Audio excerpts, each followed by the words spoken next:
Persian सम्राट अशोक ने किस युद्ध के बाद बौद्ध धर्म ग्रहण कर लिया था? तो यह किया था कलिंग युद्ध के बाद। अगला प्रश्न है, भारत का केंद्रीय बैंक कौन सा है? तो यह है भारतीय रिजर्व बैंक। अगला प्रश्न है, सालारजंग म्यूजियम कहाँ स्थित है? तो यह है हैदराबाद में। अगला प्रश्न है, भारत में सबसे लंबे समय तक मुख्यमंत्री कौन रहा?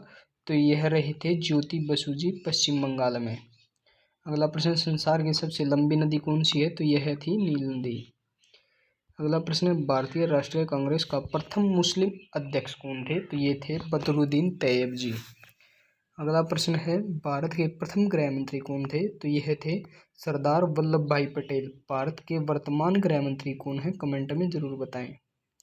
अगला प्रश्न, संसार की प्रथम महिला प्रधानमंत्री कौन थी? तो ये थी श्रीमाऊ बंडारनायके।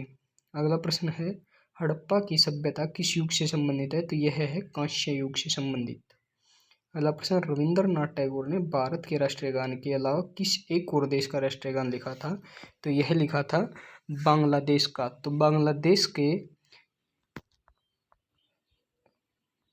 राष्ट्रीय गान का नाम कमेंट में अवश्य लिखें। अगला प्रश्न है, हीटर के तार किस चीज के बने होते हैं? तो ये बने होते हैं नाइक्रोम के। अगला प्रश्न है, लोहे पर जंग लगने से उसका भार क्या होता है? बढ़ता है।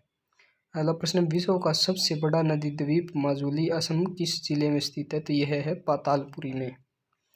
अगला प्रश्न, ध्वनि की चाल अधिकतम किस में होती है? तो यह होती है स्टील में।